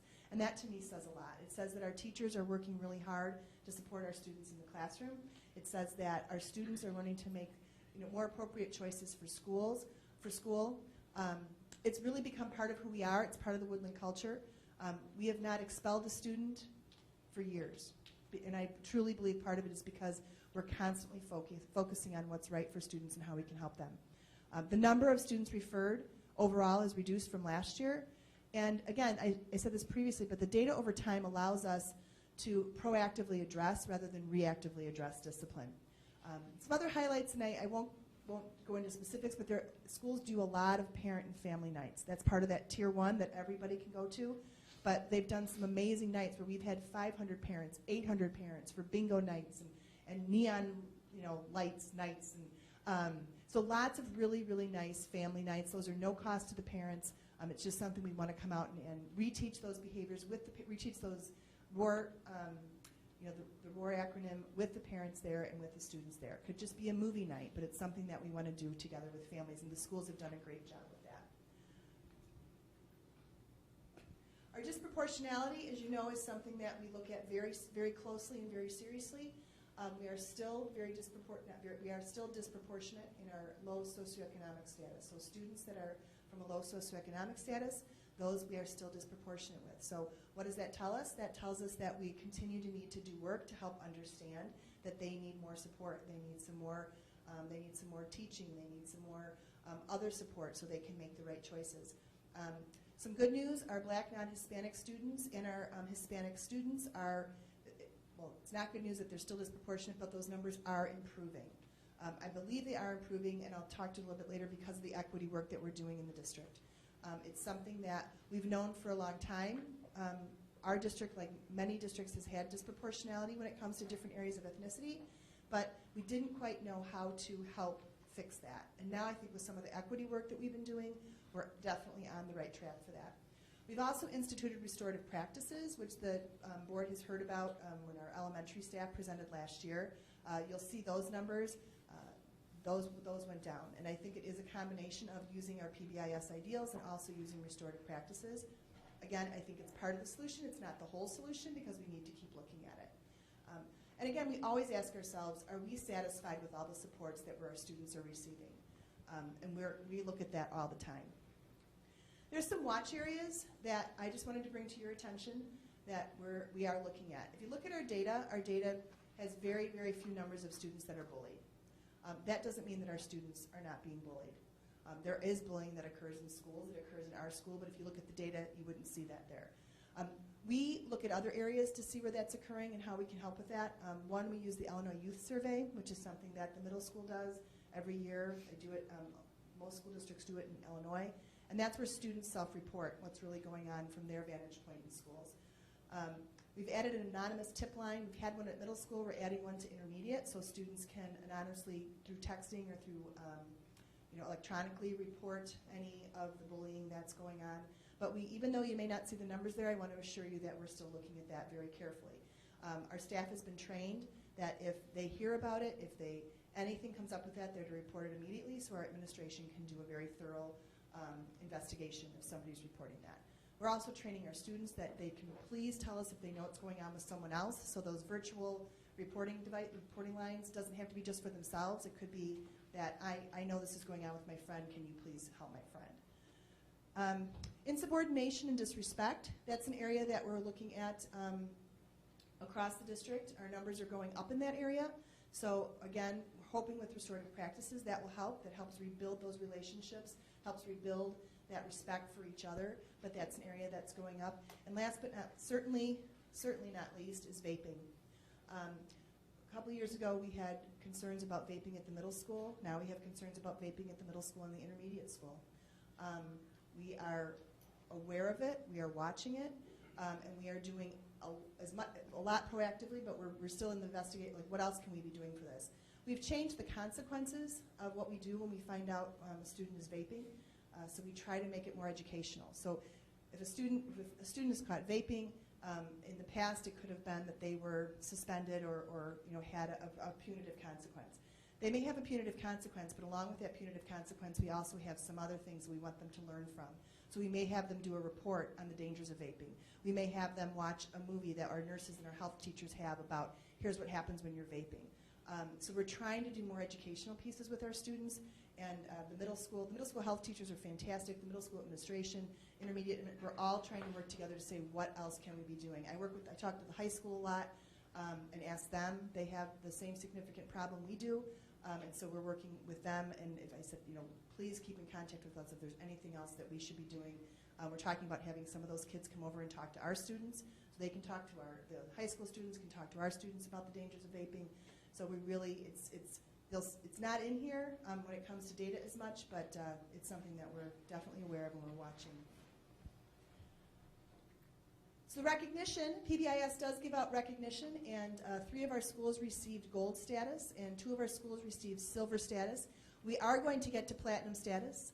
The only way we can get there, though, is when we have all 3 tiers, and we're doing those with fidelity. There's a lot of numbers and data that you have to do with that, but it's just another way that we can hold ourselves accountable and compare how we're doing with other schools in the state. So next steps, we're going to continue to concentrate on making really solid Tier 2 interventions, adding more students and families into Tier 3. Our equity work, I think, is a big piece of this. We look at our equity work from an academic standpoint, but we also look at it from a behavioral standpoint. So when we're talking about including students and equity and how is the student going to handle something, that's where our equity work comes in. We're also really trying to teach our staff, and I hear it now, and I hadn't heard it a few years ago, and that's about that we have to rethink behavior. We're moving from what's wrong with this student to what's happened to this student and how can I best support this student. We know that behavior is caused many times by something else, not because the child wants to do something wrong, but because the child has many other things going on. So we're expanding our restorative practices from elementary. We're moving up to intermediate. And we're also working with some experts in the field. So this year we hired a BCBA, which is a board-certified behavior analyst, and that person is working with individual schools and sometimes with individual students that are having a rough time with behavior. We work with PBIS, an expert from PBIS. She's a national speaker. She knows how devoted we are to PBIS, and so she works with our schools individually. She's worked with our schools in groups. They just used our intermediate school with, I think we had 250 people, I don't know where Derek is, 250 people from Lake County that came. Her name's Allie Hearn, and she's really she's held us accountable, and she's been fantastic. And then lastly, we've been working with a lot of trauma. We've been bringing in some experts to talk to our staff about trauma and how trauma impacts students and impacts behavior.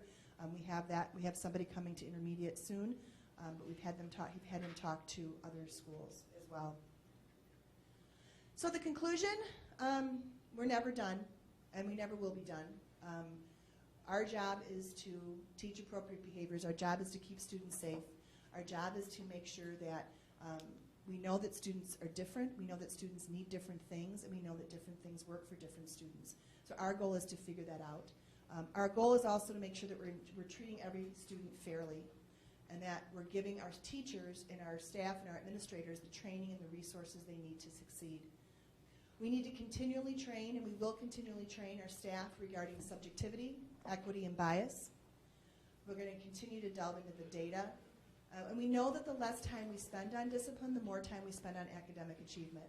When we started this years ago, we had hundreds of students that we were suspending. And now we're down to, you saw the numbers, very, very small numbers. We do not out of school suspend a student unless it's absolutely necessary. We want to keep them here. We want to keep them in school. We can in-school them, but we want to do something that they're here and they're learning. I'll continue to give monthly updates to the board, and anytime you have any questions about it, please don't hesitate to ask. Okay? Any questions? I just have one for Tier 3 wraparound supports. Can you give an example of what wraparound Sure. services are? So a wraparound support would be if we have a family, a student that may be in crisis, and then you meet with the parent and you talk to the parent. It's called the coffee talk. So you talk to the parent about, hey, we'd like to give some more support to Lizzie. What do you think about that? Would you be willing to help us with that? Well, the person might say, I'd like to, but I don't have transportation. I can't get there. So then we would figure out a way to get the parent to the school. And then we talk to the student about, well, who would you like at that meeting? And they'd say, well, I love my karate coach, or I love my neighbor, or my older sister, but she works. So, okay, then we're going to have your meeting, but we're going to have your meeting at 7 o'clock at night. And then we may talk as a team, and she may say, we've gone through these financial hardships. I don't have gas money, or I don't have these sources. So then we try and work with, let's say, Catholic Charities, or we work with Mother's Trust, or we work with other agencies. We work with Warren Township Family Youth Services to maybe get some counseling. So we work with whatever outside agencies or whatever that family needs, and our job is really to remove those barriers. So our job is to say, yes, we had a family who was going through a terrible situation with cancer, and they said, we can't get back and forth to the hospital in Chicago, and we have students here at home. So we worked out ways to make sure that those families had meals when they came home, or we worked out ways to get them gas card money to get down to the hospital and back, and those types of things. So it's really, and it's continuous that student continues to be supported. Thank you. It's pretty intense. Thank you. Any more questions? I have one. Sure. It looks like for our students from lower socioeconomic status that the percentage of the number of referrals that they make up goes up over the course of their educational career from 32% in primary to 37% to 46% in elementary, intermediates 55% to 69% in middle school. Am I reading that right? I mean, I just am wondering why you think that happens, or. Well, one reason I think it happened is because of the switch with the numbers. We increased more students. Our dual language program went over to intermediate, so those numbers all went up this year. Okay. And elementary went down. However, the other numbers of I'm looking at the middle school now. Yeah. So they went from 96 students referred to 118 students referred. Mm-hmm. When I'm looking at the data, I tend to look more at the number of students referred, because sometimes the percentage is a little bit off because of that changed a little bit, but I look more at the students that are referred, the actual number. So you'll see how elementary went down from 108 students to 43 students. Okay. And then intermediate went from 102 to 117. But they received a lot, they have a lot more students. Mm-hmm. So yes, we're definitely watching the middle school piece of it. Okay. And we know that number's high. Yeah, the middle school went from 96 to 118, right? Mm-hmm. Is that? Right, so they have 683 students who are of low socioeconomic status, and 118 of those students were referred. Okay. So that's a high number. Mm-hmm. Okay. Further questions? Okay, thank you. Thank you. Our next report is also a written report on administrator and teacher salary benefits, benefit reports. That's also in our board packet. In addition to teacher and administrative compensation breakdown, the Open Meetings Act requires IMRF, which is the Illinois Municipal Retirement Fund employers, to post the salaries of all employees, both TRS and IMRF, that earn over $75,000. That's in our packet, and posted them to the website within 6 days of budget approval. For this report, the bonus column includes attendance bonuses and signing bonuses. So we have both reports attached. Are there any questions? Okay, let's move forward then. The next report under reports and discussion items is D, introduction of new arbor management. They're in the room tonight. Coming forward, we'll allow you all to introduce yourselves. Should we use the microphone or can you Yes, please. Microphone, because we have people watching at home. Thank you for giving us a few minutes to introduce ourselves. I hope you had an opportunity to try some of our new menu items that we're going to introduce to the students. My name is Kathy Tetler. I'm the Vice President of Operations. Some of the board members may know Marjana Nixon. She's retired. She was with Arbor for 20 years. She's still a shareholder, so she's still involved, just not with the day-to-day. So I've assumed her role. So I'm new to Arbor. I was with another company for 18 years doing the same food service management. So I'm excited to be able to work with Arbor and with many school districts, including Woodland. Jim Ashbrook, he's the district manager that oversees the account here. He's been about a year. And then we have Chef Daniel Lyon. He is our new food service director here. And we're really excited because he has a lot of ideas, and we're working on some new menu items and just kind of creating some excitement for the students. And we're going to schedule an advisory group and have some students together so that we can talk about some menu items that we're introducing or what things that they would like to see, just to change things up a little bit. But I'll let Daniel kind of introduce himself a little bit in his background. I'm Jim. As Kathy just said, we're going to be doing a student advisory council. That's probably going to take place mid-October after we introduce some of these new menu items. Just kind of get a feel for what the students like, what they're accepting, what they like more, what they want to see more of, things of that nature, so we can encompass all of that type of deal. But again, I'll let Daniel go into his profession. So I graduated from a culinary school out west in Portland, Oregon called Western Culinary Institute. Been in the cooking field pretty much all my life. It's a passion of mine, and to feed these young kids, to get their palates developed is going to be a wonderful thing for me to do. I'd like to introduce robust flavors. I don't know if you had a chance to taste tonight. We had some really good zesty flavors, just not including salt. It's salt-free, so it's using fresh herbs and fresh product.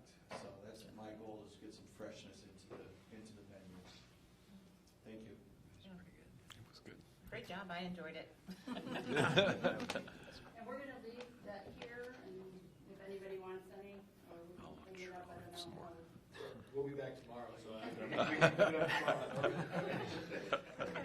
No, thank you very much for bringing the food in for everybody to taste, and we appreciate the effort that you're making with the students as well. Thank you. Questions, board members? Comments? Okay, well, we will then move forward to board improvements and operations.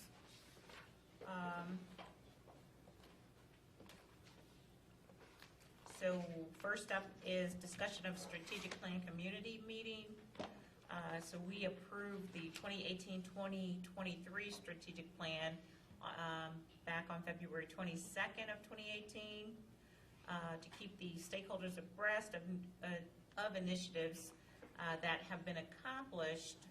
Bob Madonia, our strategic plan facilitator, is urging the board and the administration to hold a community meeting. So he has 3 dates available, and those dates are November 18th, December 10th, or 16th, and suggested times are 6 to 8:30 or 6:30 to 9 p.m. So I don't know that we have our calendars available. Okay, so there's really two decisions. One is if the board would like him to come, if you'd like to hold this meeting. So if you decide you'd like to hold this meeting, to have Bob come back and do this, then we just need to determine which date, so his dates don't fill up. Okay. And I'm assuming those have been checked on the calendars? Yes. And they're all good? Yes, the 18th is a Monday, the 10th is a Tuesday, and the 16th is a Monday. Mm-hmm. So would you like us to if you have your calendars or you don't have your calendars, we can try, or you can send them to Laura, whatever you prefer.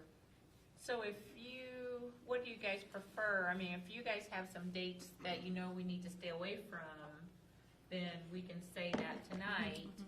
I know it's hard to make a decision without two of our board members here, but if we know. Pardon me? I'm sorry, Renee, we asked Renee to provide us, we knew she was not going to be here tonight, so we asked her to take a look at the dates for all of these, and she is available on all of the dates. Oh, good, okay. What are the dates? All right. We got November 18th, December 10th, or 16th. And those are the times. I'm available for any. I'm available, yes. Yeah, Make it work. Make it work. Any conflicts? Nothing now, no. So if we make a decision, then I'll Okay. put it in Well, copy. see what dates work for him. Those 3 dates work for him, Okay. yes. And do you guys have a preference on any of these dates, November versus December? Because as long as, we have at least 4 board members available, we can choose a date. See, November is probably better. December can get dicey. Yeah, I agree. Do you want to It's do busy. November 18th? Yeah. Will that give us enough time to plan with Bob? Mm-hmm. Okay, it looks like we have consensus for November 18th. Great, thank And you. now You know what? time, 6 o'clock or 6:30. You know what, I'm sorry, Oh, I can't make it November 18th. okay, you're not the one pushing? I was, yes, I was. I apologize, I'm just checking my schedule. 10th. December 10th. It's a Tuesday. That's good. That is good. 10th is good? Yes. Yeah. I'm good with the 10th. I can do that. It's good for you? Okay, we'll go with the 10th. Okay. We have 1, 2, at least 4 of us. And we'll contact Nasima and ask her tomorrow. Okay, or 5, because, you checked with Renee already, so. Then the time 6 or 6:30. Excuse me. I would prefer 6:30, 6, sorry, but 6 that's o'clock. me, just because by 9 o'clock I'm done, but You would prefer 6? I would prefer 6, but Yeah, me too, yeah. I just I feel would like too. 9 o'clock, You got to drive we up never from the get, city. yeah. I know, I'm probably not going to be there on time because I don't get off till 5 o'clock, so I don't. But if we have 4 board members, possibly 5 that can be here at 6, let's do it at 6 o'clock. Okay? Because it's really a presentation for the community, so Okay. we're good. Great. Next, anything further on that strategic plan community meeting? I'm sure we'll talk a little bit more about it now that we have a date. Okay. So let's go ahead and then move forward with discussion of the IASB board self-evaluation training. We discussed it back in August. So IASB provided some dates of, this is way off, but April 11th, the 18th, and the 25th, which are all Saturdays.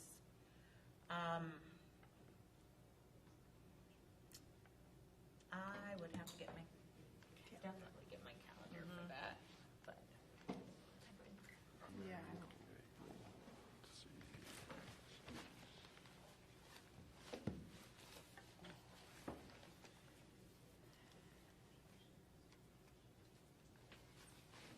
And this is one that I think they do want all board members present for.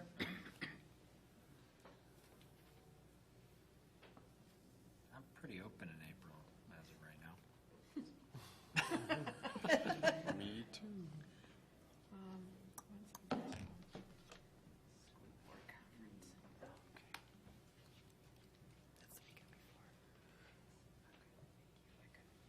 Is anyone seeing dates that they know, of the 3 dates given that they know they can't? What were the 3 dates again? I'm sorry. April 11th, 18th, and the 25th.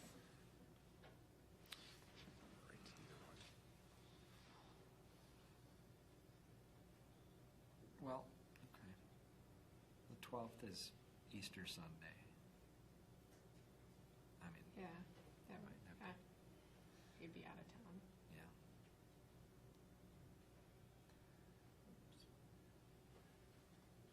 18th?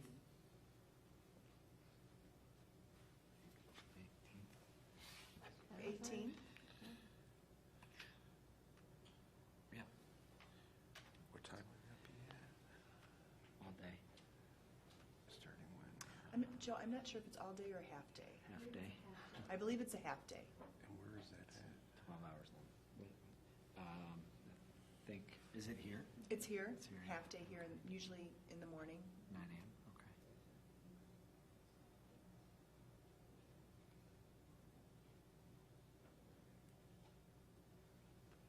So not, here, not the 11th. What about the 18th? I'm okay for any of them. I can. I don't have anything right now. Yeah, I'm good with that.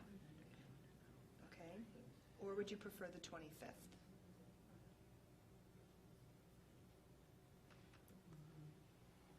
I'm good with the 18th. Me too. Yeah. Yeah, right now. Carla, do you know? I don't see anything on my work calendar for that time period. I think I'm okay. Okay. All right, we'll put all of these in weekly, again, just to reaffirm the times. And what time? It's usually in the morning. I would plan at least 4 hours, I would think. Like 8. Okay. Is that okay? Yeah, that's good. 8 to 12? And we'll provide breakfast and everything else for you. Okay. All right, great. So the 18th, 8 to 12, and the other date was the 10th from 6 to 8:30. Okay, super. Thank you. Okay. And next up, attendance at the 2020 Equity Symposium. The announcement came out today. So the meeting will be held February 1st through the 4th in DC. So we're wanting to know if any other board members are interested in attending. It's the Equity Symposium is one day, and the Advocacy Institute is, the Equity Symposium is usually 2 days, right? And then there is a training for advocacy on the 3rd day, and then the 4th day is actually going to Capitol Hill and advocating for our positions, not only from a district perspective, but from a national school board and Illinois Association of School Board perspective with our elected officials. The interesting thing about this particular year will be it's an election year. So I think we would have even more ears listening to what we have to say in Washington, D.C. as well as in Illinois this year, even though I don't think they would, I don't think they'll do it in Illinois this year, but let's stay on topic for D.C. So I think a few of us have been, if you've not gone, basically, it's just hearing from national experts on the issues surrounding equity and how do we implement, different programming in our district. How do we change mindsets? It's a very informative weekend, actually. You're working basically from 7 a.m. to 5 p.m. every day. They really do work you really hard. I think even the lunch is a working lunch. You're really selling it, Carla. I'm just saying. Yeah, there's really not a lot of downtime, but it's really good information. It really feeds the brain. It really feeds the spirit, but it's a lot of work. It's great to talk to other districts to see what they're doing in the area of equity and inclusivity. I've gained a lot, not only from the speakers, but just talking to other districts about what they're doing. So it's excellent. It's really 2 years ago when many of us went, was really what started our impetus and our movement on equity and inclusion and diversity. We definitely bring things back here and utilize them. Yep. Do you want to add anything, Joe? Yeah, I thought it was outstanding. I mean, the stuff that that we picked up from that, and Triple I, I've found over the course of time, has just been invaluable. So I'd like to go again. I'd be interested in going too. perhaps. I didn't go last year, so I'm voting. What is it, first to fourth? Okay. Great. Okay, anything It's further? too hard for me to take off work. Yeah. So, and it would only be for the, going over the first 2 days, so the next 2 days I would have to leave, so it's probably. Well, the equity symposium is really worth it by itself. But the other Sunday and then that Monday, I think, and I haven't looked at the calendar, but that's usually, starts on a Friday and ends on like a Monday. Those 2 days are advocacy, so you're learning about advocacy, what the issues are, how to talk to your representatives, things like that. So that would be that Sunday. Then the Monday, you're on Capitol Hill, so, but the Friday, Saturday is all equity. Okay. I'll look at what the Yeah. work calendar is. Okay. Great. So you'll put that into the Yep. board, okay, for the board members that are not here. Yes.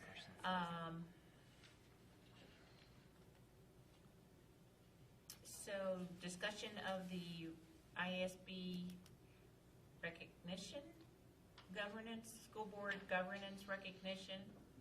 Did you want to say anything about that? Do you want us No, to consider this, or? We talked about it last, but I just wanted the dates, and you gave me those dates. So we were looking at, one of the components, one component we did not have was the training, the self-eval training, and that's what we wanted the dates for in April. So we'll have that. Oh, good, okay. And then halfway we discussed that. Then next, then we have status. Anything we need to be aware of here? Do you want to bring to our attention? There's some response there.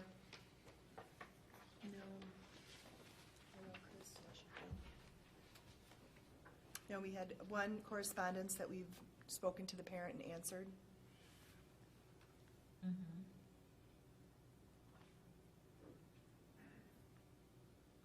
Okay. Anything you, Chris, for FOIA? FOIAs, yes. 3 FOIAs, August 30th, Smart Procure, which is the quarterly FOIA that we receive, requesting POs, purchase order dates, details, quantity, price, and vendor information. It's a marketing FOIA that we'll probably get for into the late future. August 22nd, 10RF requested special needs transportation contracts covering 2019 and 2020, also with cost estimates. And then on August 28th, we had Mr. Tokars, who requested video from summer school busing on July 17th and July 18th. I believe those were the 3 that we had.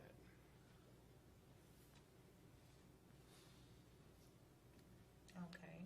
And are there any questions about the responses to the FOIA requests? Okay. Then moving forward, announcements and committees. Thanks. You're faster than me on this. I do have one. We were notified that our intermediate school is in the top 10 for attendance week. So tomorrow, Mr. Straight will be going with students and being recognized in Lake County to find out. This says we're in 10th place. We're not quite, we don't know yet what place we're in. That list, I think, is alphabetical, so we find out tomorrow Oh, at the presentation. okay. what So, place we are in. So at worst case scenario, it's 10th place. a best case scenario, It's first place. there you go. So we're really proud of the school. All of our schools did some extra efforts to really talk about, have fun with attendance. They had crazy sock day and hair day, and so just ways to really, all of our schools did a great job with it. And intermediate was recognized for schools 650 and over. So that's fantastic. Congratulations. Is this, tomorrow, is this at the county board, or where is this? It is at CLC. Oh, at CLC, okay. Rooms A011 and A013. Streaming on Facebook Live. It'll be Today was filmed. 9 a.m. I was going to say, today was the first PTA meeting of the school year. So Oh. new members was crowded like it is the beginning of every year. new board members introduce themselves. The administrators all gave their updates of what's going on in the schools. There's a couple open positions, like book fair and supply packs, that they're trying to get new blood to take on some of these initiatives. And their big upcoming event is Friday, the Roar Run. And they will also be trying to alternate meetings with mornings 1 month, evening another month, and see if they can get some better attendance with some alternatives. Is anyone participating tomorrow? I wanted to, but I'm going to be out of town. I'm walking. Good. I'm I not wish I could running. do it. I was looking forward to it, but I'll be out of town tomorrow. But each school has, they have, beforehand, they do some games and they compete against each other. So if you even want to stop by, it's really fun to see. I know you're going to be out of town, but they do some relay races against each other. So it's school versus school, the teachers. So the students really like to see that. It's really fun.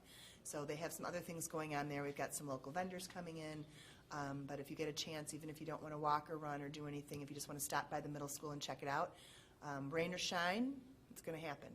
So we're excited. It's a big fundraiser for them, and it's really a great way for families to come together and do something together as a family if they want to. Any other announcements? So we had three citizen statements tonight, but two on the same topic. One was looking at the diversity of the literature. I would like to request a report on how would we monitor that or implement something like that. Is that doable? Do we survey? Sure. I can, Dr.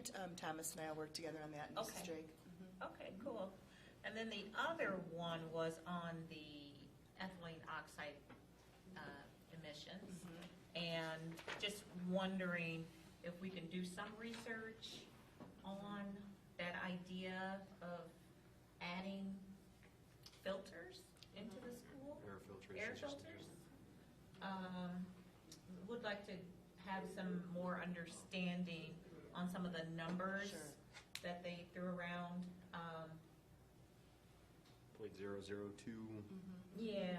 0.02, I should say, versus. Okay. And maybe a report on the impacts to students and learning.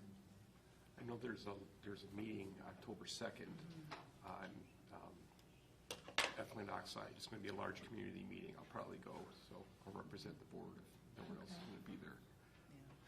Also, what the state legislature's planning, or what, I mean, I know that there have been some action steps taken, but I don't know the status of exactly what's going on. Because I've been watching and kind of waiting to see when the action's going to be taken. So the meeting that David's referring to, they're going to be giving updates on legislation. They're going to be giving updates on just the latest of what's going on with everything. The letter we sent out to our parents was one of the reasons we talked about it at PTA this morning. We talked about it with our administration yesterday, just encouraging people to go to that meeting to find and help understand. For some people, it's very scary and it's scientific, and so we want people to have a better understanding of what do these numbers mean and what should we be doing about that. So it's just a great way for everybody to get the same information at the same time. So I'll be attending the meeting also, but we encourage anybody else that wants to go to help better understand so we can see what we need to do. Right. I mean, I would assume in a situation like this, we would get some information from experts in the field versus, you guys are experts in education, but not necessarily in the ways you mitigate these types of risks, and to not just take an action that has no basis behind that it's effective at all, right?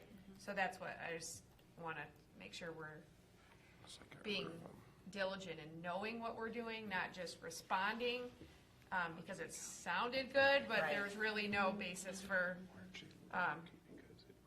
whether it will help or not. Exactly. I think from a board perspective, just trying to understand, educate ourselves as a board on what we as a school board should be doing. But you're right, we don't want to take action based on things that are not substantiated. We can't, that's one thing I believe, we cannot operate off of emotion. Right. We have to operate off of facts and data. But, at the same time, I think when parents bring something to us, we do have to investigate it and be respectful of their concerns. So that's why I was hoping we can just do some investigation, be respectful of their concerns, and be able to say, this is why we're taking this action or not taking an action based on the facts, not emotion. So try to stay away from those. We are in constant contact with the Lake County Health Department on this issue, and asking questions and trying to get more information. And so we have information on our district website, so parents can stay up to date with anything we get from the village or from Waukegan or anybody else. So we want to make sure that our parents, we can be a conduit of information for our parents. Right. So we're not giving information on one side or the other. We're saying, here's the information from the experts, and we will do, we will follow their we'll see what their recommendations are. Right. And it's okay to be proactive, though, with us coming together and learning as much as we can about the issue and its impact on our district. I honestly have just been relying on the information that, obviously from Department of Public Health and Lake County, so, but they are very upset, so I want to make sure if they have some information that we don't know about, we want to make sure we, and I'll do some reading myself over the weekend, probably not over the weekend. I don't want to say that, I won't be reading over the weekend, but I will try to take some time to do some research and find out, look up some of the things they suggested other districts are doing and why they're doing it, and see what it applies to us, and maybe we can have a conversation about it at the next board meeting. But if I find something interesting, I'll try to put a note in or send an email to put in the board update. So would you like this as a report? Would you like this under board ops? Where would you like this? As a report, that way we can share it out if needed to parents. Okay. So maybe it would be good to have a report. And the same thing regarding the report on diversity in literature, and would you like that as a report? Depending on what you find. Okay. If you think it's enough information to create a report, or if it's just like, hey, this is what we're going to do based on what we know, then it's probably more appropriate for board updates. Okay. But if it's a more drawn out answer, then maybe a report. Okay. What do you guys think? Oh, yeah. I had a question about the ETO meeting that you were going to go to. I know you're going on October 2nd. Is that when you were you planning to update the website with information for the parents after that, or was If they have information at the meeting where they give out, depending on what we learn at the meeting, but a lot of it we'll see what they give us, because I think I'll have to see what they give us at the meeting, if there's some more links or things that we can let parents know about. Sure. Mm-hmm. But I'm not sure who's speaking at the meeting. I know it's I know the Lake County Health Department's going to be there. I know there's different legislators that are going to be speaking. It was my understanding it was hosted by State Senator Bush, right? Yes, she's hosting it. Sure. And what you were saying. So I'll certainly report back to the board. The rest of the board, if David's going, I'll report back, and Lizzie's going. So we'll certainly report back on what we learned that night. Yeah, I'll try to go as well. I have a meeting in Springfield, but I'm going to go. Okay. And I'm good with what you had mentioned about the equity and diversity in texts. I think that's okay. Yeah. Okay. Then my other suggestion was the slides. I think we should have a template, PowerPoint template that everyone uses with logo, and then just sort of make the board Okay. reports more uniform, Okay. presentations more uniform. Then when you put them on the website, they're all uniform. Okay. That'd be my suggestion. Okay. Anyone opposed to that? That makes it easier for us, so that's great. Any other board operations issues? Carla, one quick, that logo? I like that. Yeah, I think we should use our official logo. What are your thoughts? Anybody thoughts? You know, Yeah, something for with the logo. professional, And you can be creative in where you put it. Okay. Press the button. Okay. But I think it would be helpful, like the logo, and then maybe the date for when that was presented. So when people pull up the slides on the website, the ones that get out there on the website, then they know this was presented at this board meeting on this date. Okay. So that would be on maybe, okay, I got it. Like front page, we would put that on there. Yeah. Do we have any more citizen statements? I don't think so. I don't think anyone's left. No, we're good. Okay. No reason to go return to close? No. Okay. And then, can I have a motion to adjourn? Move to adjourn. Second. All in favor? Aye. Aye. Opposed? Good night, everybody. Have a great evening. Thank you.